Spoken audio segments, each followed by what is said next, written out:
안녕하십니까. 팔공산 조경과 구돌장입니다. 오늘은 기농기촌 하신 농사 초보님들 가장 궁금해 하시는 비료주는 시기와 비료주는 요령에 대해서 알아보겠습니다. 농사를 짓고 계시는 분들께 직접 물어봤지만 정확하게 설명해 주시는 분은 보기 드물더라고요. 어떤 분은 뭐 그럼 안 주고 농사 짓는다고 하시고, 또 어떤 분들은 뭐 그럼이 농사를 다 짓는다고 하고, 또 한 분은 보기로 고품질 사과 생산을 위해서는 비료를 주지 않는 게 요령이라 이렇게 말씀하시더라고요.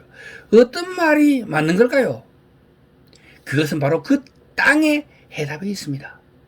그 땅이 가지고 있는 지력이 충분하다면은 그 지력이 소실될 때까지는 비료나 거름을 주지 않는 것이 정답일 테고요. 척박하다면 그 땅이 충분한 영양분을 보충해 주어야만 그것이 정답이 되겠습니다. 혹시 비료 사용 처방사라는 말을 들어본 적이 있나요? 예, 나무는 흙의 양분이 부족한 곳에 심는 경우가 우리가 많기 때문에 조경수 같은 경우는 양분을 보충해주기 위해서 거름을 주는 게 맞을 겁니다. 대부분이.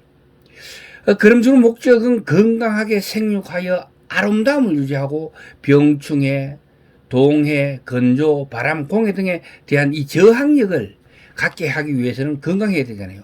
그리고 개화 결실을 좋게 하고 미생물 번식을 도와가지고 식물이 토양의 영양을 쉽게 이용해 주기 위한 그런 목적도 있는 게 바로 이 거름이 되겠습니다.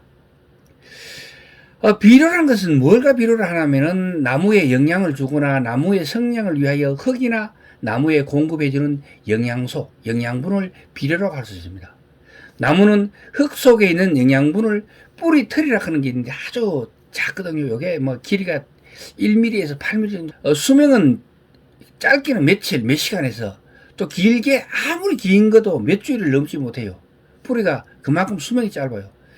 뿌리 털은 나자마자 영양분을 막 흡수하기 시작해 곧 죽어버린다는 거죠. 그리고 또 새로운 뿌리가 나고 또 새로운 뿌리가 나고 이래가지고 계속해서 뿌리털은 이래 바뀌는 거죠. 그러면서 이것이 영양분을 흡수하는데 여기에는 영양분이 아무리 많아도 흙 속에 공기가 없으면 어떻게 돼요? 뿌리는 썩어 죽습니다. 그렇기 때문에 적당한 흙과 공기와 수분의 양이 적당해야 된다. 그래야만이 뿌리 털이 활성화돼 가지고 영양분을 잘 흡수하게 되는 것이죠. 자, 거름 주는 시기는 언제 주는 게 좋을까요? 비료는 종류에 따라서 성질이 각기 다르기 때문에 질소질 비료와 같은 속효성 비료라면은 나무가 한참 자라면서 영양의 필요를 느끼는 시기에 덧거름으로 주고, 지효성 비료인 그 유기질 비료죠. 유기질 비료 같은 경우는 밑거름으로 주는 게 좋겠습니다. 그래서 효력이 빠른 속효성 비료는 3월경 싹이 틀 때와 꽃이 필 때, 그리고 열매를 수확한 후에 주며 7월 이후에 주지 않아야 동해 방지에 유리하겠습니다. 7월 이후에 주면은 나무 안에 있는 저게 농도가 좀 진해야 되는데 농도가 묽어지면서 동해를 입어가지고 터지거나 고사하는 원인이 될 수가 있다는 거죠. 그리고 효력이 늦은 지효성 비료, 거름, 유기질 비료죠. 이거는 낙엽이 진 후 늦가을에서부터 시작해가지고 근부 활동기가 시작되기 전인 이른 봄 사이에 주는 것이 좋습니다. 이 유기질 비료 그러면 주게 되면 금방 흡수하는 게 아니고 한 달 보름 정도 45일 이상 되게 이게 바람 불고 비 맞고 눈 맞고 녹고 얼었다 녹고 이러면서 땅으로 스며들어서 뿌리에까지 도착하는데 보통 한 45일 이상 걸립니다. 그렇기 때문에 낙엽이 진 후에 주는 게 좋지 않을까 저는 그렇게 생각합니다. 저도 원래는 무슨 일이 바빴는지 몰라도 그러면 2월 중순경이 좋습니다. 지금 좀 이제 뿌리가 활동을 하고 있는데 지금도 이제 다 들어가지는 못했을 겁니다. 아마. 거름 주는 양은 이 땅에 따라서 다르고 또 각기 나무 종류와 기후, 토질, 생육기간 이런 것들에 따라서 다 다릅니다.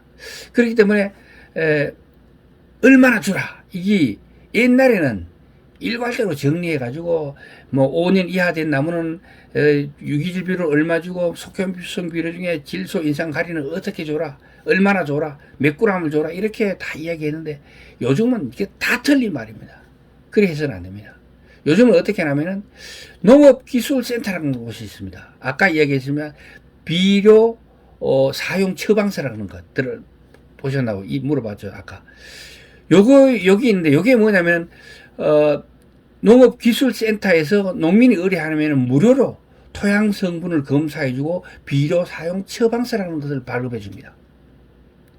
그래서 가장 좋은 방법은 비료를 주는 가장 좋은 방법은 뭐냐면 농업기술센터에 토양 성분 검사를 의뢰해가지고 토양의 영양 상태와 작물에 적합한 비료량을 맞춤형으로 알려주는 비료 사용 처방서를 발급받아가지고 거름 주는 시기와 양을 정하는 게 가장 좋다는 이야기죠.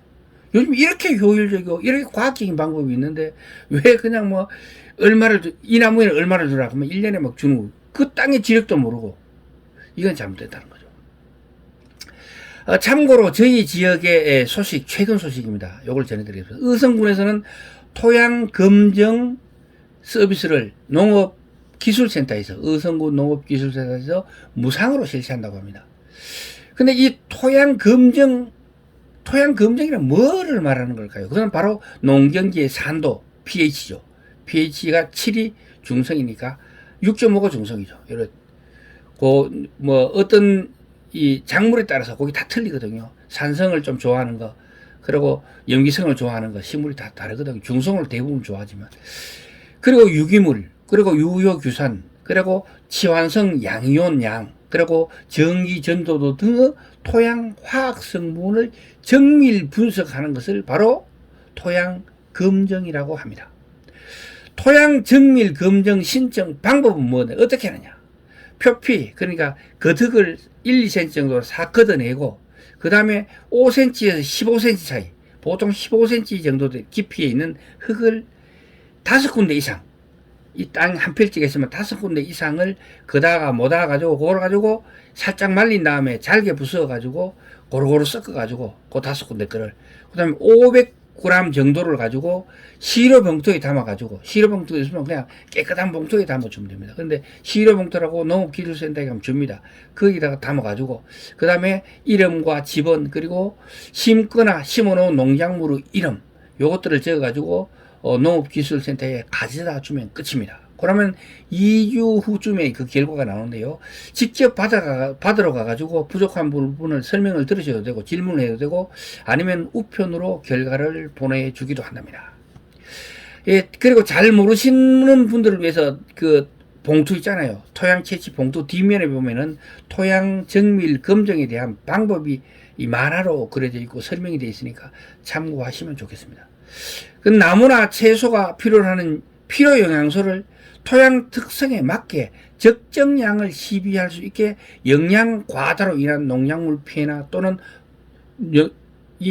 너무 많은 그 영양분이 있으면 다른 영양분의 저거를 갖다 방해하는 토양 노화 현상이 있습니다. 이걸 방지해주고, 그리고 비료의 과다 손실 이런 걸 줄일 수 있어가지고 저비용으로 친환경 농업을 가능하게 해주는 게 바로 이 토양 검정입니다.